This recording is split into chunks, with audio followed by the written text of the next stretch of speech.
It is the easiest time to start a business, but that doesn't mean it's easy. If your only purpose in business is to make money, you will not last. If you help enough people, you don't have to worry about money. What are the 5 different stages of a business? Well, the first one is treadmill. Everything depends on you. And then the second thing is you start, and then when you've done that, you'll level up and you go into the Pathfinder stage. And then we move into Trailblazer. The next one is a sweet spot. Peak performer. Oh, you're making so much money. Everything's going so good that you forget to break it, but you better break it before it breaks. And then once you do that, you will naturally roll into the last one, which is... What advice would you give to an entrepreneur right now who wants to start their own media business? Do it. Young and Profiters, welcome back to the show. And what if I told you that you could have a roadmap to building a business that you love? Well, that's exactly what we're going to be uncovering today with our guest, Dave Ramsey. Now, Dave Ramsey is an incredibly successful entrepreneur. He's got a media empire behind him, and he's helped millions of people unlock financial freedom over 30 years. But he's not only an entrepreneur, he's a creator entrepreneur. He's a content creator. He creates content every single day while also running a business. So in today's episode, we're going to uncover how he manages that all, and we're going to learn his formula for creating a business that you love, including the 6 drivers of a business and the 5 stages of business that we need to be aware of and how they interact. Dave has a new book called Build a Business That You Love, and we're going to really dive deep on that topic today. So I can't wait to uncover this conversation. We're going to talk about everything from people to leadership to hiring and firing. You're just going to learn so much. It has jam-packed with gems for us entrepreneurs. So I can't wait for you guys to hear it. Without further delay, here's my conversation with Dave Ramsey. Dave, welcome to Young and Profiting Podcast. Well, thank you for having me. I'm honored to be with you. I'm so excited for today's conversation. I'm really looking forward to talking about business and not just financial advice, because I know that you have so much advice out there for people to look into, but we don't really hear too much about the business side from you. And to warm us up, I was thinking, can you give us your core principle for financial freedom? Like, you talk about so many different things, but just so everybody knows what you stand for, what is one of your core philosophies when it comes to financial freedom? You know, we've been teaching this stuff for, almost 40 years now. And I think the thing we've discovered more than anything else is if I can get folks, or if we can get folks to just be intentional and just think about, look at what they're doing instead of just, impulsing every single thing in the financial arena. And not considering the unintended consequences, not considering the downsides. When you're intentional, you automatically consider the downsides. And when you're intentional, that's going to lead you to being on a budget. That's going to lead you to avoiding debt. That's going to lead you to investing.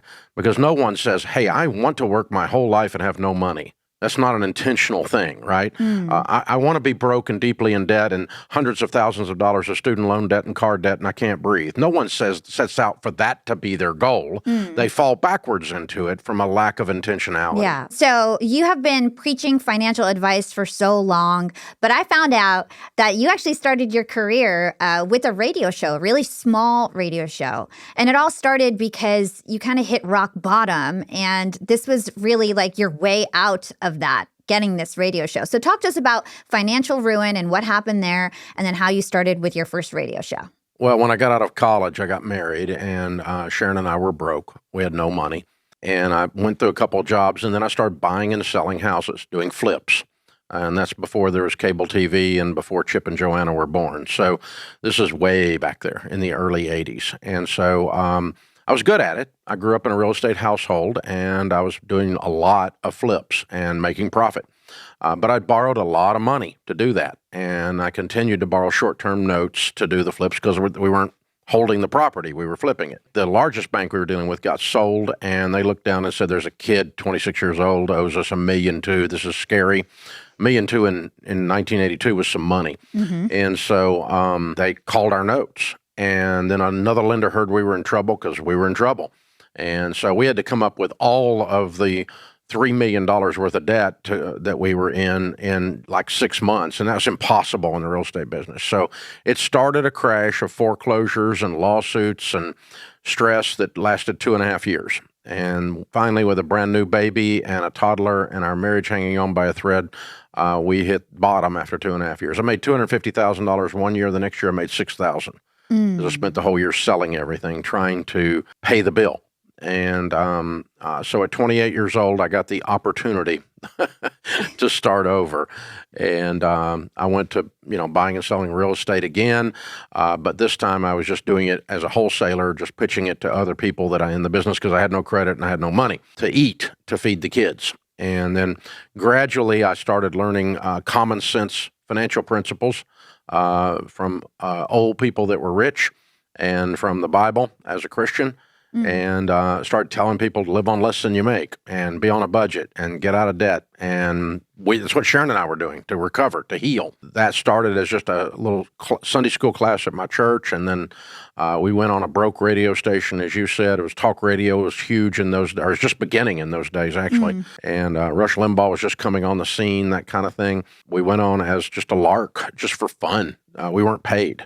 There was no money. It was just to help people. And we were horrible.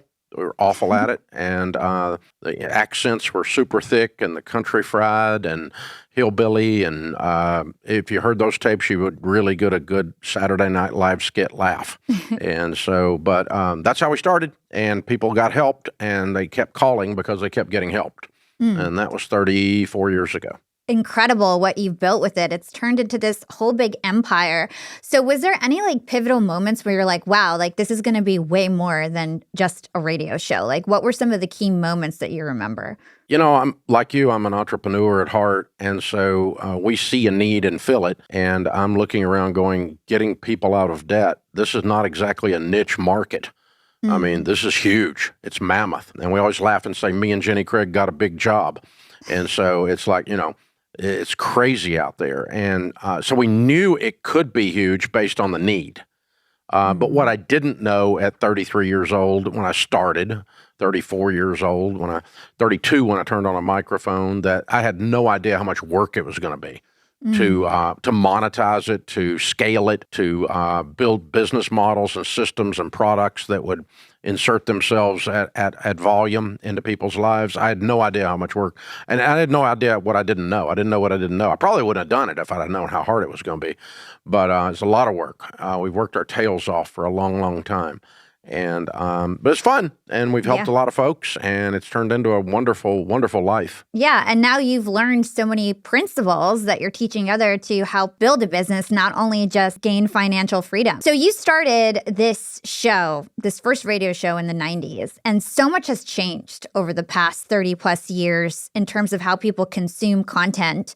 And when I think about your brand, I think of you as one of the pioneers of creator entrepreneurship. Nowadays, everybody's a creator entrepreneur. They're, on social media, they've got their own personal brand, and maybe they have a company. But you were one of the first people to really be a creator entrepreneur in this way, being the face of a company and, running a company, having your own show and things like that. So my first question to you related to this is, how have you approached the way that content is consumed over the years? It's really insightful for you to notice that. Most people don't. I have to explain it to them. So thank you. That's impressive, because we're not talk radio people, and we're not podcasters, and we're not YouTubers, and we're not best-selling authors, and we're not a live events company, and we're not a curriculum company. We are content creators. And so what that means is we have a message that helps people that we believe in and that we're effective at teaching. And once you say that, then the answer is we're platform agnostic. I don't give a crud. I personally, I'm a boomer. I personally detest TikTok. I make fun of it. But aside from my personal flavor, we utilize that medium. Because we're able to reach a lot of teens, we're able to reach a lot of early 20s, Gen Zers that are kicking off, and so we're wearing TikTok out. My social media team, aside from my personal taste of it, I actually don't consume any personal media personally anymore. I check my Instagram a little bit, but that's about it. I've never been personally on Facebook. When Twitter started, I got on it big time because it was a lot of fun. way back before it got taken over by the trolls. And I've not been on it since it's X. I'm on it, but I'm not on it. So anyway, we're platform agnostic. So talk radio, and then the first thing that happened was in the 90s, 2 satellite companies put up satellites, one called Sirius and one called XM. And talk radio people were freaking out, like, oh, that's going to be the end of talk radio. It's going to take over everything. And then we're like, nah, probably not. But that's kind of fun. And so we did a deal and got on both of them. Well, they both financially struggled and then ended up combining. And so today I have a whole channel on Sirius XM. But I was one of the first people on there because I'm platform agnostic. And we kept doing talk radio. And then Mark Cuban sells broadcast.com for $11 billion because broadband was actually starting to get some penetration. Of course, when I started on talk radio, there wasn't an internet. So, when we come along past that, now this thing pops up called the Wild Wild West, www.daveramsey.com. We used to say that, it's crazy. The broadband where you could actually get something that was streaming and it was clean, like you and I are doing right now and that kind of thing. And so a guy walked into my office, one of my team, and he goes, we need a podcast. I'm like, what the flip's a podcast? And we were one of the first people in the podcast space. We were there very, very early. We didn't shift the whole business model to that, because we don't really care what it's on as long as we can help somebody with it. And we're not going to abandon all the others. And we're not going to be, we're not radio people, so we don't have to worry about radio. We're not podcasters, so we don't have to worry about podcasting.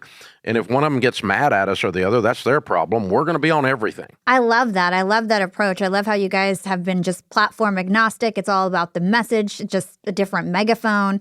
So I think that's really great. So a question that I have for you is, when it comes to becoming a creator entrepreneur, which a lot of entrepreneurs are now content-based entrepreneurs, and that's a major focus of their business.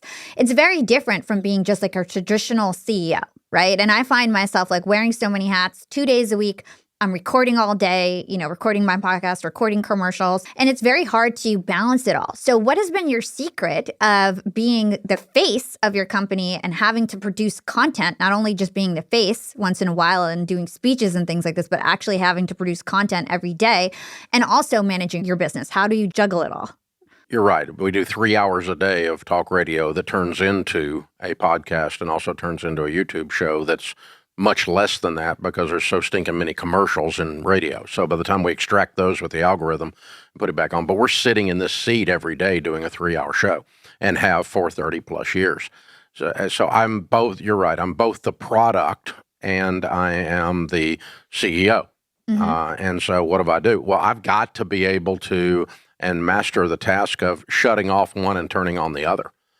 So while I'm on stage talking to 4,000 people in an auditorium, I can't be up there thinking about business strategy. I need to be the best product. And when I'm not up there and I'm doing something else, I can't be thinking about that stage.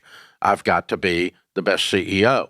And so to compartmentalize and to say, okay, once I get off the radio show, this is what we're doing. Or once I get off the microphone, this is what we're doing. We're going to sit down and go straight into that meeting. And so today I've done 2 podcasts and I'll do hours as a guest and I'll do hours. So I've been the product a lot today, but I had an early morning meeting over coffee with one of our team leaders on some stuff we were dealing with as the CEO. And I'll have another meeting after I get off the air today. And so it's just switch on, switch off is what it amounts to. And what that means is that my calendar has become very, very important. We are very selective and intentional about what I'm going to spend my time on, whether it's being the product.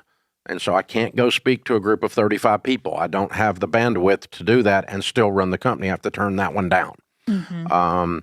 I'd love to. I like the people. I'm not arrogant about it. I just have to be doing the other stuff. And so, my calendar is 15-minute blocks is 100% full from 8 a.m. to 5 p.m. when I'm working. Probably out through about August right now that way. Yeah. So if something gets on there, that means something else got bumped off right now. And between now and then, and that will happen periodically. My personal assistant's been with me 23 years. She helps me manage that so that I don't get all fatigued and stressed out and become a jerk, or too much caffeine and become a jerk. But we just got to navigate our way through that and manage those time blocks. Yeah. So I'm hearing time blocking. I'm hearing saying no, even though you want to help people, but sometimes you just got to say no if it's not going to be, aligned with your priorities. So you've got this new book and it's called Build a Business That You Love. By the time this comes out, the book will be out. In the beginning of your book, you mention an analogy about golf and red lights. Can you share that story with us? Yeah, I went to Scotland recently and played golf. I'm not a good golfer, but I had a lot of fun, and because it's the home of golf. And Scotland is famous for its horrible weather when you're playing golf. Among the horrible weather is fog. And so we played one course one day, my wife and I, and it was super, super foggy, and you couldn't see 40 feet in front of you. And so we had a caddy, and he would say, just aim it that way, and you're just hitting a ball off into oblivion. You have no idea where it's going, none whatsoever. And it was really, really, really a frustrating experience. And then we went about 3 days later, it was foggy again, and we went to a different one. And these people had taken bicycle seat lights that were strobes and put them on little posts about every 50 yards out through the fog. And so you couldn't see the hole where you were hitting to, and you couldn't see really a lot of the nuance of the terrain that you were hitting into, but you could see one light blinking in the fog. And so if you could hit the ball towards that light, you knew you were going to be okay. And that changed the whole experience. Exact same weather, but it was nowhere near the frustration, even though it wasn't as enjoyable as being able to see the whole thing and place the ball where you wanted to place it. But at least we had this sense that what we were doing was getting traction and it wasn't just a random freaking chaotic thing. And so you land out there and then you could see the next light and get up onto the green and then you got a whole different process. So the point of that is that having a clear path in anything gives you huge hope and energy and belief to move forward. It's very difficult to move forward when you're in the fog, when you can't see. And you don't know what you don't know. And it's just, not only do you have all the frustration and the angst of being in business and working your butt off and not knowing, but you can't see where you're going. So one of the things we attempted to do is to lay out a clear path through the process of business that we've observed in our business. And back in about the year 2000, we started coaching small businesses, and we've now coached about 10,000 of them. And as we've coached them, we've watched them go through this same 5 stages of business, and that's the clear path. That's the light in the fog. And I can't wait to go over those 5 stages and the 6 drivers. It was really interesting to learn about that. But first, I want to ask you why you think this book is so important right now, because I've heard from other entrepreneurs that have been on this show that it's the easiest time to be an entrepreneur and a business owner. And then other people come on the show and they say it's a very difficult time. So what is your opinion on that? Hello, young and profiters. Let's be real for a moment. When you're building a business, the last thing you need is to be buried in the weeds of your website. You've already got 100 fires to put out. Messing with web hosting shouldn't be one of them. And that's where Kinsta comes in. Kinsta's managed hosting for WordPress is like having a tech-savvy teammate who's always on call. They take care of the heavy lifting, all the security, the speed, the uptime, all the stuff that makes your site run like a dream. And if something ever does go sideways, you get a real human-only support 24/7. No scripts, no AI chatbots, just smart folks who understand what you're trying to build. So don't let a sluggish website hold you back from crushing your goals. Simply by switching to Kinsta, you could run your website up to 200% faster. But it's just not about speed. When it comes to security, Kinsta doesn't mess around. They're one of the few hosting providers that actually prove their commitment with multiple enterprise-grade certifications to back it up. So you can rest easy knowing your site and data are locked down tight. Kinsta's intuitive, user-friendly dashboard called My Kinsta also makes managing your site a breeze. In short, Kinsta is perfect for those who want their hosting to just work so they can focus on bigger things like scaling their business. Are you sick of paying IT support for your own website? It's time to hand it off to the pros. Switch your hosting to Kinsta and get your first month free, plus a 30-day money-back guarantee so you can try it risk-free. Worried about the migration? Don't be. Kinsta takes care of the entire move for you at no cost, no tech skills required. Just visit the link in the description or scan the QR code on the screen to get started. Hello, young and profiters. Running a small business means you're wearing a lot of hats. Your personal phone becomes your business phone, and before you know it, you're juggling calls day and night. When I first started Yap, I made the mistake of using my personal cell phone to handle all of my business inquiries. It worked fine at first, but as soon as my team and business scaled, it became impossible to manage things. Not to mention that it wasn't great for my mental health to have my business and personal phone numbers intertwined. And that's where Open Phone comes in. Open Phone is the #1 business phone system.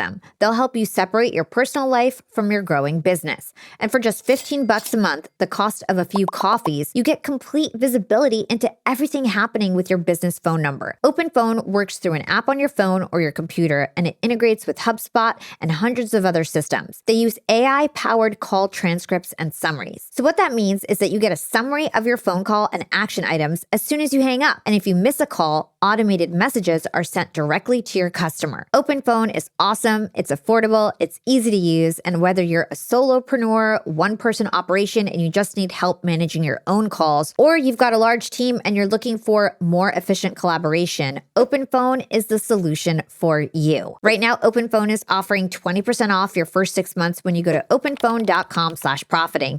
That's openphone.com/profiting for 20% off the first 6 months.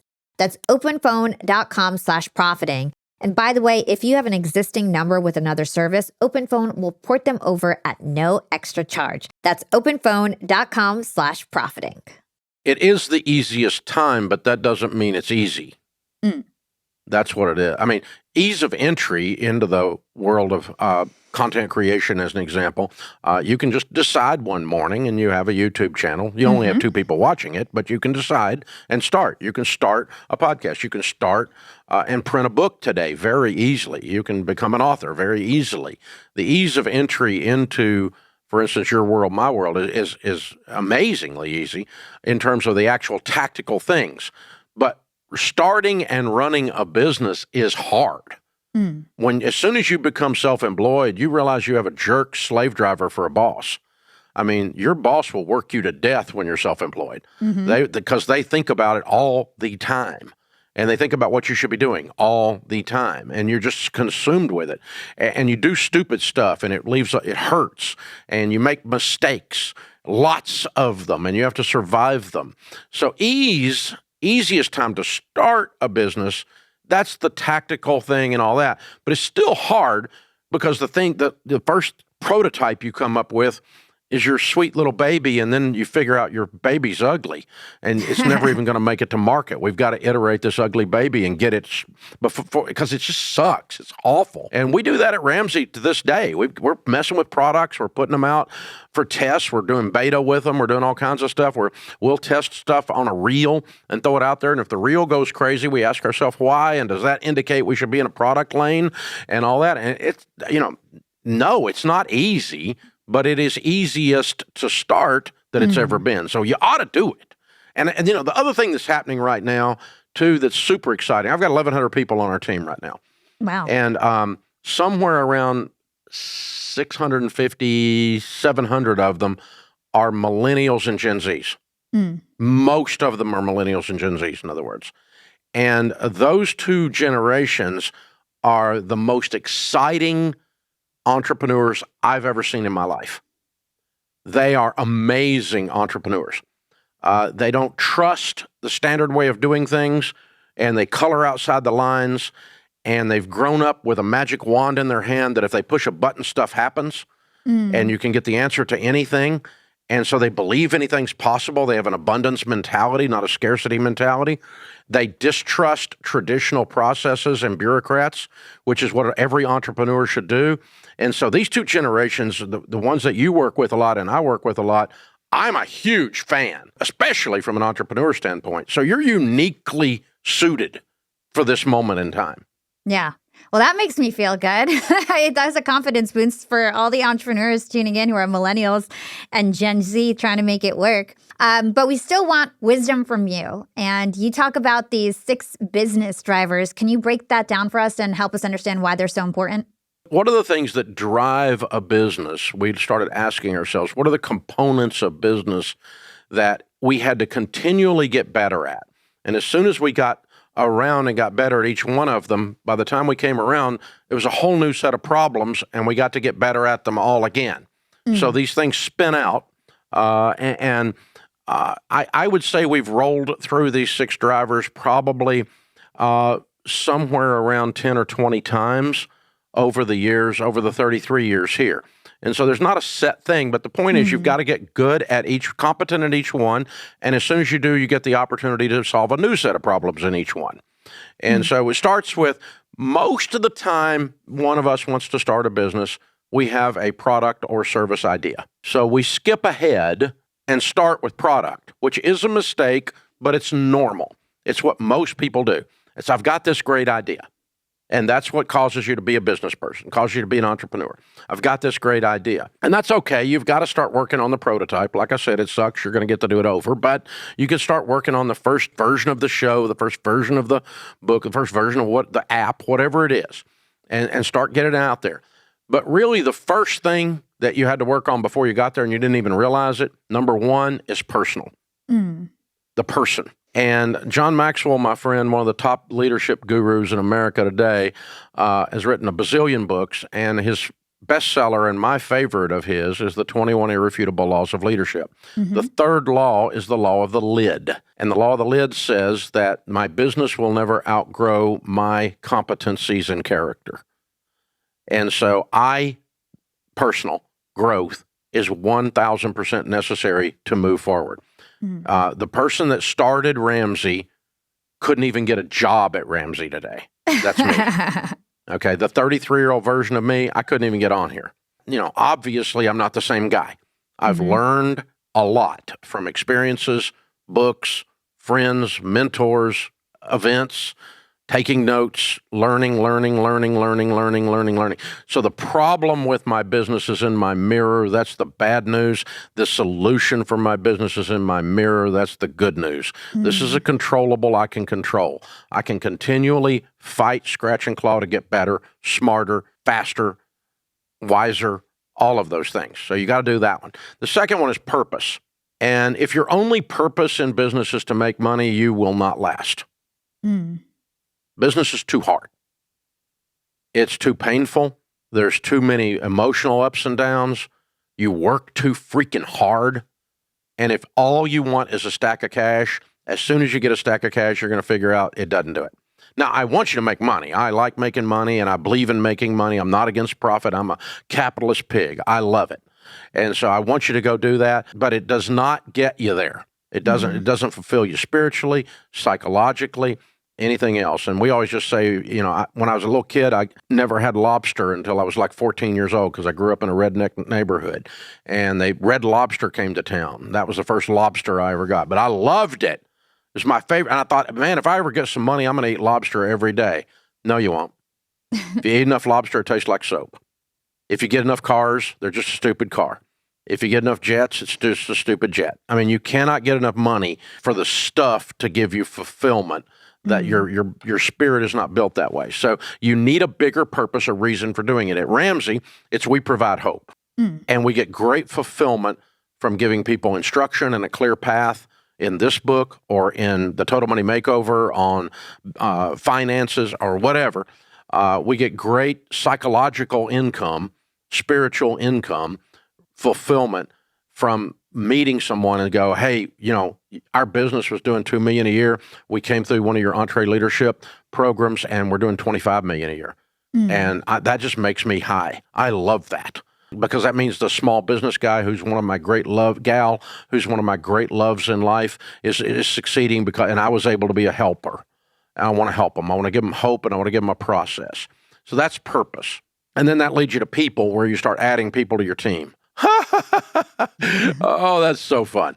I love my team. And there are days they drive me nuts. Hiring and firing is probably the hardest thing a small business person does. And you get better at it and better at it and better at it, but you never really arrive. And building culture inside the team, building unity and loyalty and high levels of communication and conformity to a set of values that we call core values. And if you're not doing those, you're not a we, and you can't stay if you're not a we because this is who we are. And so, we're working and working and working on the hiring and firing piece. And so we just go all the way around to planning, laying out a strategic plan, a tactical plan, a marketing plan to go to market. Most entrepreneurs don't plan enough. We just go throw something against the wall, see if it sticks. And then product comes up, and then profit. Product should be a byproduct of having purpose, of who you are growing as a person, of the quality of your team is gathering around, and in collaboration, we create this product. We develop a plan, and out of that, a product comes. But we often start with product and skip over those others. You'll get to do them again if you do skip over them. You don't really get to skip them. And then the last one is, if you help enough people, you don't have to worry about money. If you put out a really good product or service, people will give you certificates of appreciation with presidents' faces on them. Profit is the byproduct of serving well. It's the applause your customers give you, Ken Blanchard says. Well, thank you for that overview. And you mentioned that these drivers, they're not a checklist, right? They kind of pour into each other and have a flywheel effect. So can you explain that? I know you were kind of alluding to that before, but now that you broke it all down, can you explain how it's not really just a checklist that you go through?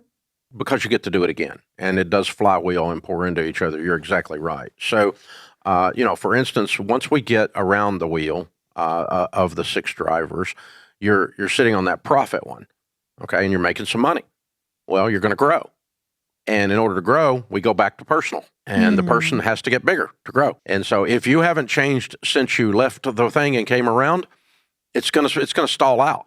You've got to get better. And then you've got to drive the purpose deeper into the team and deeper into the client base and deeper into the vendor base and than it was before, or it won't spill over and go to the next. And, and now we're going to get better at hiring, and we're going to maybe start developing our a second layer of leadership, a higher level of competence, because we're able to hire more people or better quality people that are smarter, because now we got a little more money. But it brings with it a whole other set of problems as well as opportunities. And so, again, they just keep pouring around.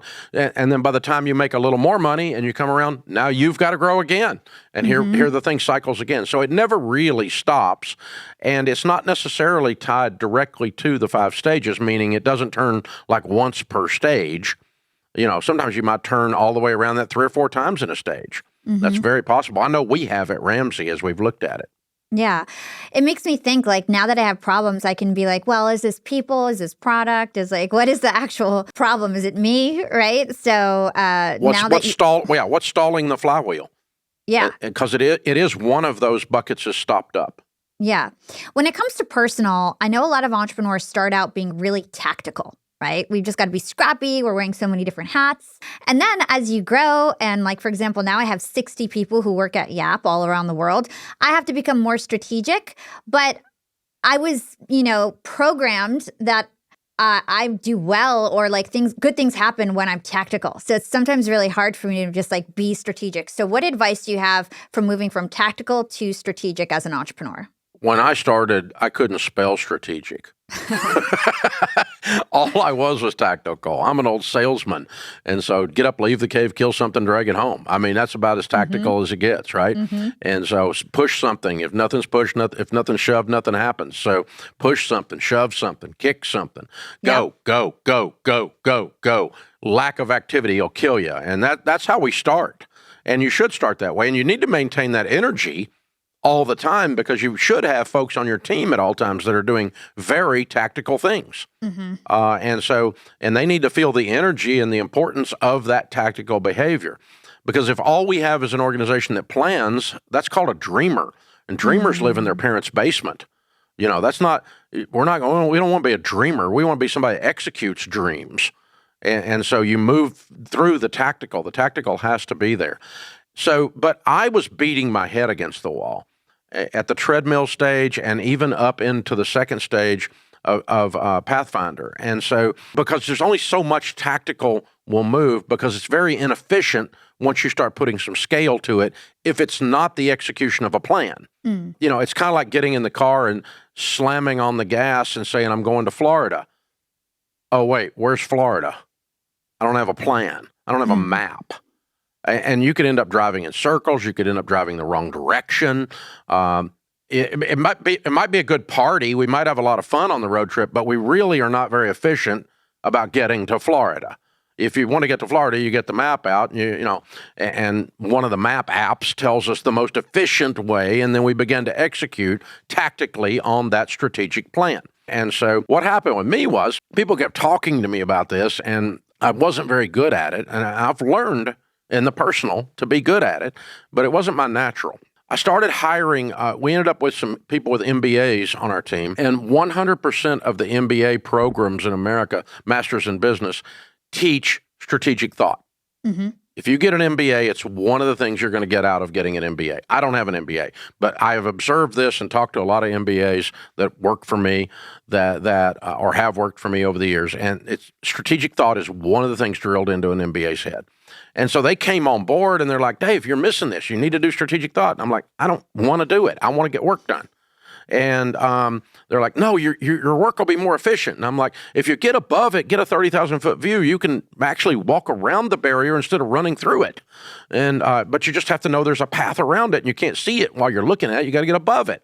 Okay. So we always laugh at Ramsey and make fun of me and say, well, the MBAs that we hired taught me strategic thought, and I adopted it, and I taught them how to work. I love that. I love that.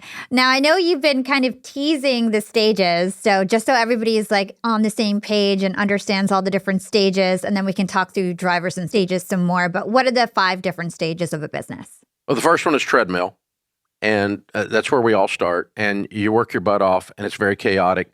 And everything depends on you. You set up the microphone, you set up the chairs, you set up the screen, you set up the printing, you create the revenue, and you create the product that creates the revenue. Mm-hmm. And if you're not at work, nothing happens. You don't really actually own a business when you're at the treadmill stage. You actually own your own job. Because if you don't come to work, you don't get paid. A business, if you don't come to work, you get paid because it keeps running without you. So you really don't own a business yet. And I didn't either. You're just working your tail off. It's exhausting. It's 16-hour days. I would get home. I would flop on the couch, and my wife would say, what'd you do today? I said, I have no idea, but I did a lot of it. And you're just working and running and running and running. You don't feel like you're getting traction. That's why we call it treadmill. You don't feel like you're ever going to get out. And if you don't begin to see a way out of that, you will burn up. Not more than burn out. You'll just burn up. You'll fry. And because the hours are crazy, the stress is crazy, the weight on your shoulders, the whole thing depends on you.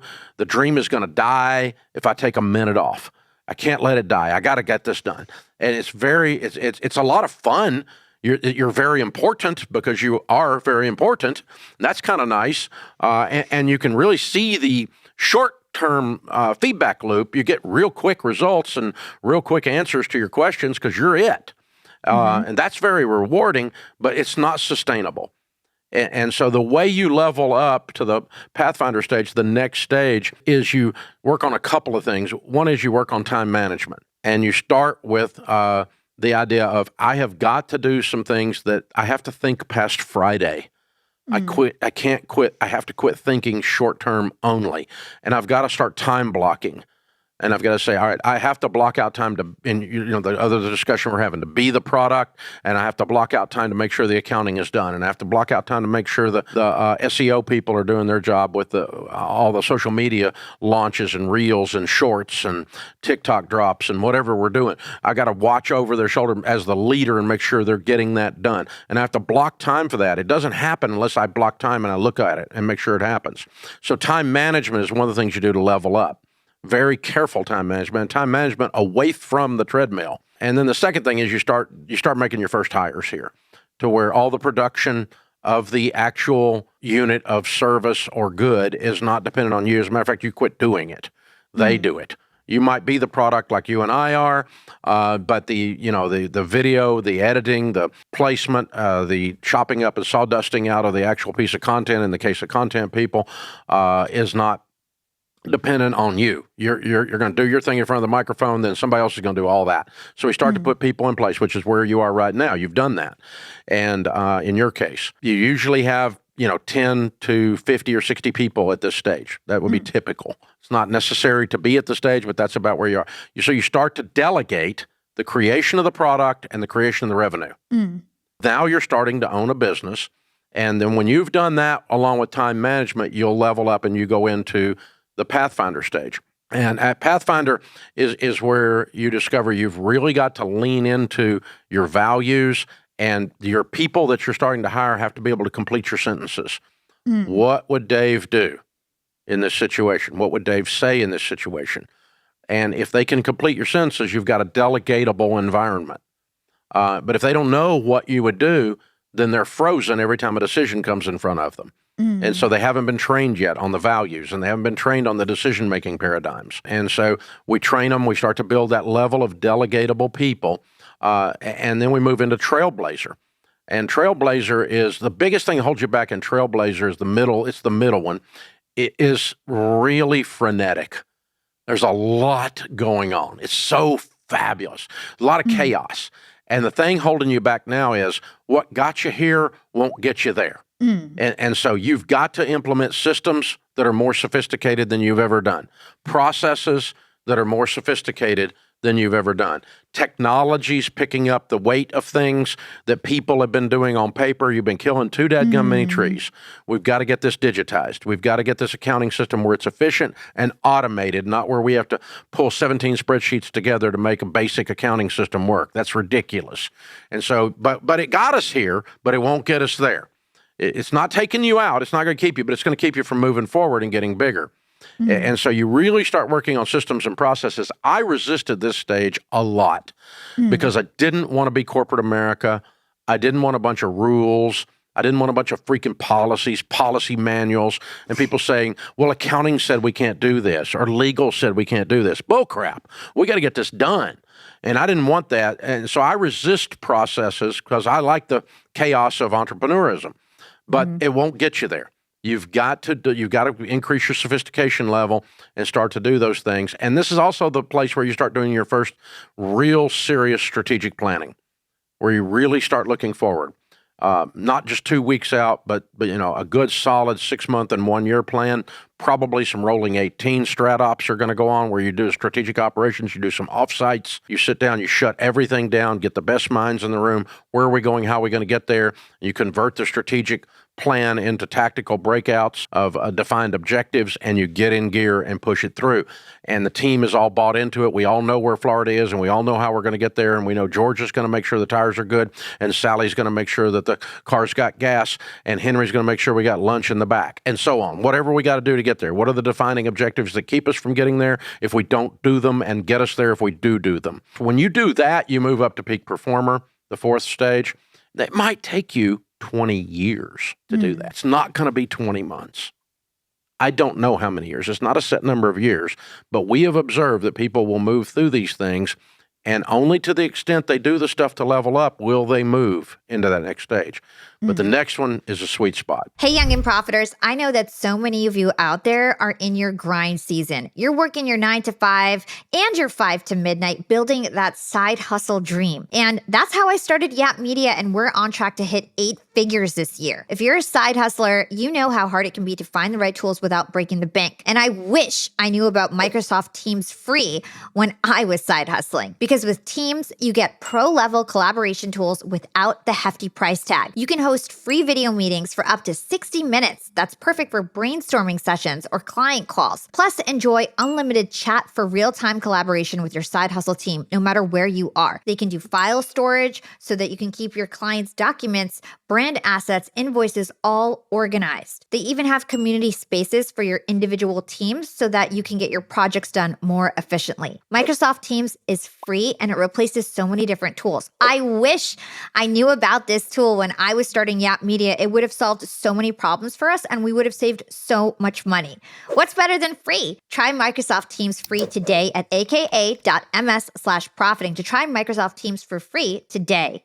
What's up, Yap fam? Summertime is just around the corner and I'm already planning my next getaway, and that's to Portugal for my best friend's wedding. I'm so excited, and I love to use points for travel, and I'm always looking for a way to earn more because it just makes me feel like I get to travel for free. And I just got hooked up with an amazing one, and that's Built. My apartment building in Jersey City is now set up with Built, so I've been earning points just by paying my rent. I get airline miles, hotel points now through Built. There's no cost to join, and just by paying your rent, you unlock flexible points that can be transferred to your favorite hotels and airlines, a future rent payment, your next Lyft ride, and so much more. When you pay rent through Built, you unlock two powerful benefits. First, you earn one of the industry's most valuable points on rent every single month. No matter where you live or who your landlord is, your rent now works for you. Second, you gain access to exclusive neighborhood benefits in your city. Things like extra points on dining out at local restaurants, complimentary post-workout shakes, free mats or towels at your favorite fitness studios, and unique experiences that only Built members can access. And when you're ready to travel, Built points can be converted to your favorite miles and hotel points around the world, meaning your rent can literally take you places. So if you're not earning more points on rent, my question is, what are you waiting for? Start paying rent through Built and take advantage of your neighborhood benefits just by going to joinbuilt.com/profiting. That's JOINBILT.com/profiting. Make sure you use our URL so they know that we sent you. That's joinbuilt.com/profiting to sign up for Built today. Peak performer. Oh, you're making so much money. It's unbelievable. Your team is incredible. They can finish your sentences. Stuff is getting done better than you would have done it because they know stuff you don't know. They're taking you places that you couldn't have thought of. They're teaching you things when you're the owner, the leader, that you didn't even know. And so the 6 drivers are spinning all throughout this. You can hear them in there as I was doing this almost. But peak performer there's only one negative thing about peak performer. It's so freaking good. Everything's going so good that you forget to break it. But you better break it before it breaks. You better break it before it's broken. You better continue to iterate. You better send a jolt of energy and lightning every so often, shock the crud out of people every so often, and stick a cattle prod on the thing and get it moving, because you will kick back and ride on how cool and how great and how profitable you are, and you'll start to believe you're a big deal, and you're not.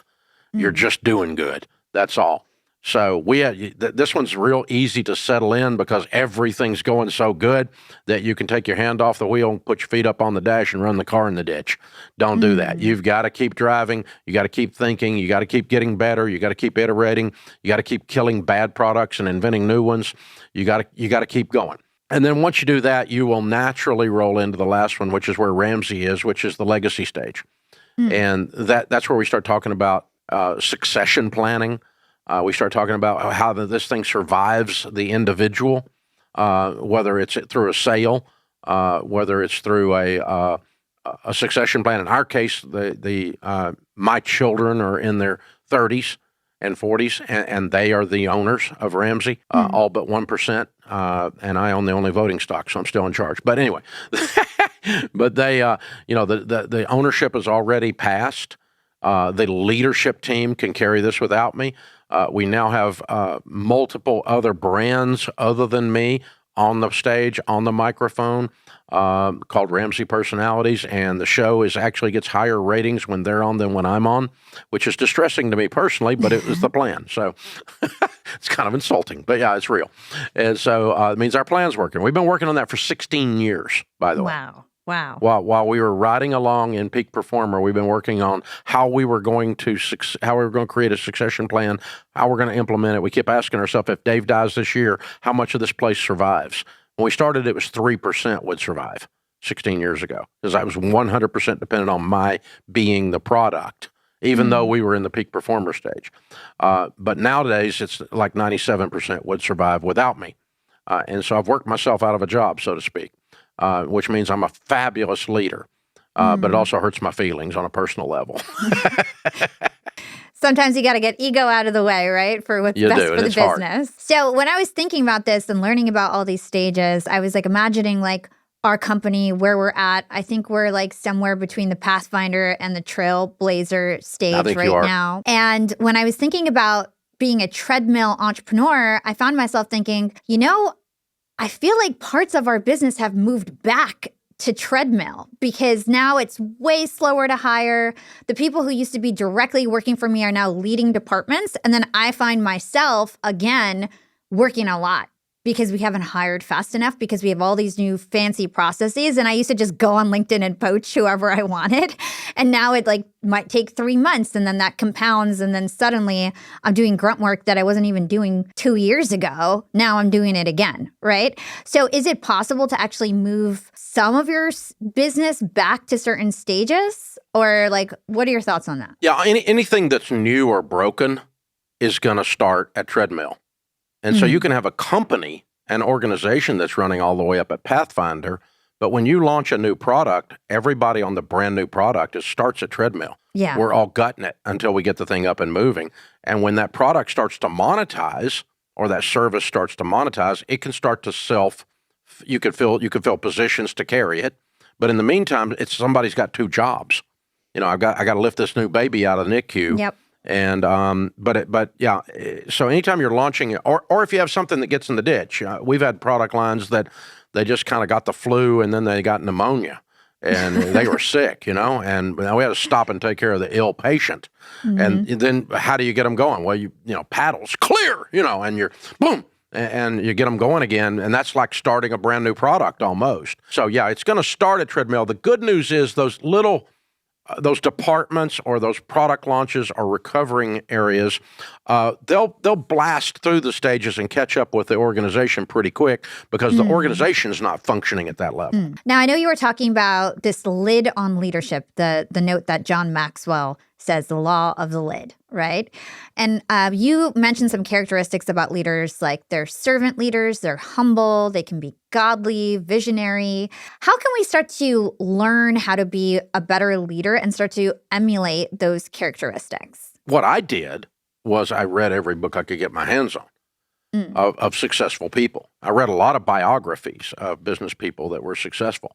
And I started noticing a trend in the leadership literature and in the biographies. The best leaders in the world-class leaders, are other-centered. They're serving. They care about the outcome of the individual and of the organization at the same time, and even the personal situation of the individual, the team member. And so I can love my team, and I can, one act of love is not allowing them to work here because they're incompetent here, which means they must be competent somewhere else. And so working with them and teaching them and lovingly guiding them, and then, you know, having a difficult conversation or 2 or 6 and saying, you know, this is not working. We probably need to find you something else to do because you're not fitting here. This isn't working. We have 1,100 team members. We probably have close to 2,000 people over 35 years that used to work here. And they either left of their own accord because they got married and had kids, or they left because they moved, or they left because they got a better job, or they left because we let them go. The vast majority we did not let go. We don't have that many firings around here. But we are not going to sanction incompetence or misbehavior or lack of character interacting with each other. We don't have people messing with each other and that kind of stuff. We don't do that here. And you can't be a we if you do that. What it took me a while to figure out was that I was loving someone well by not allowing them to sit in the poop. You know, if they're just sitting in the poop, it doesn't work. You know, and sometimes we've all been in situations where we're just not good at something, and it's just it's frustrating for us. Oh, by the way, it's frustrating for the customer. Oh, by the way, it's frustrating for that person's leader. Oh, by the way, everybody's pissed, you know? I mean, but we're not admitting it because we don't want to do anything about it because it sounds like it's mean to do conflict. It's not mean. It's mean to not do conflict. We say around Ramsey, it's unkind to be unclear. We need to be very kind and clear and very blunt with folks, and we don't have to wait to do annual reviews. If we're in the middle of a project and something's not going right because of an individual, we pull the individual aside and talk about it right then. No, we don't embarrass them or shame them in front of the rest of the team, but we don't let this stuff lay around. And consequently, we have an incredibly productive, wonderful culture where people trust each other and things move at the speed of trust. When I was reading your book, I saw that you have a 90-day period for onboarding. We actually do this at Yap, and I've been loving it because within 90 days, if somebody is not able to get up to speed on a job, it's really great that they know and we know that there's like a probationary period for them. and that they can be let go. And there's kind of like just no hard feelings. It didn't work out. It's already pre-planned that they're going to get evaluated. So talk to us about that and how that's helped improve your hiring. And it works the other way too. That for the team member, they don't have to sit and wring their hands and feel like they let everybody down, or everybody's going to be mad, or whatever. This is a probationary period, and so we don't require a 2-week notice anyway. But you don't need a 2-week notice. You just need to come in and go, this isn't working. And we've had some funny ones, some weird ones over the years during that time. We had one guy come to work here about a year and a half ago, and he sat down and we do a 3-day in-depth onboarding. And after the 3-day in-depth onboarding, he sat down at his desk and he had a panic attack, an anxiety thing. And he's like, I just can't do this. And we're like, what? He goes, what I signed up for, and he really even couldn't verbalize what was wrong. But he quit that day. 4 days he'd been here.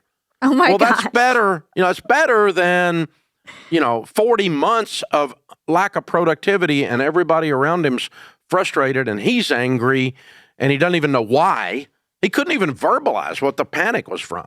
But that's okay. I get it. I mean, everybody gets, but the hilarious one, we hired a kid that owned a landscaping company and he'd sold it, and he was like 22 years old or something, and he wanted to work in an office. He wanted to work in a white collar setting instead of pushing a lawnmower. We went through the whole interview process, the whole onboarding thing, and he was going to be in customer sales, and he had put on the headset, sat down, started making calls, started taking calls, and he was there about 2 hours, and at lunch, he ripped the headset off, went running out the door. We never saw him again. Oh my God. It took 2 days to get in touch with him, and we said, what's the thing? He goes, I just can't work inside. Well, what part of working at our company did you not think was inside? I mean, how did you miss that part in the interview? It's hilarious, but I can't work inside. So yeah, we laughed at the HR team and the recruiters. We said, hey, you have to start telling people that we work inside as part of the onboarding. But yeah, I mean, that's okay. Let them go. That's better than the pain of somebody staying in a job they hate. They start to hate themselves. They start to hate the boss. They start to hate the company. They start to detest the very organization that feeds their family, which is betrayal and lack of loyalty. That's ridiculous. And it happens because leaders aren't strong and aren't strong enough to let somebody go during that 90-day period. On the flip side, there's a lot of internal promotions that are going on, especially when it comes to the trailblazer stage, and you've got to really pull people into leadership. So what are you looking for when you're pulling somebody into a leadership position? Well, leadership is service. Again, doing a task is one thing. Leading people doing that task is a whole different skill set. Leading people is different than task orientation. And so we've got probably 500 people on our tech team, writing code for software engineers, platform people, architect people, so on, all the way through the whole organization, because everything's digital today, of course. A lot of those tech guys our gals are really, really good at the execution of the tech, writing the code, building the code, making the website do what it's supposed to do. That's a whole different skill than leading tech people. Leading tech people is it's a science unto itself. Because they're different. They're very, most of them are introverted. And so you're really looking at how we're going to lead, how we're going to love them well, how you're going to serve them well. So in other words, a great salesman might not be a great sales manager because sales management, leading salespeople is different than making a sale. Now, they can empathize and sympathize with what's going on naturally because they've been there. And the natural path is for them to move into leadership from having done the task. But we just have to identify that the rest of the leaders have to train the new leader to be a leader, not just a salesman, not just a tech. Before we close with my last two questions, I want to ask you, what advice would you give to an entrepreneur right now who wants to start their own media business? Do it. Start it. Don't get married to your first microphone, your first set. I think I'm sitting in my 7th or 8th studio I built in 30 years. Don't get married to a platform, like we said earlier, platform agnostic. I would be on everything. I wouldn't just be a YouTuber or just be a TikToker. I think that's a mistake.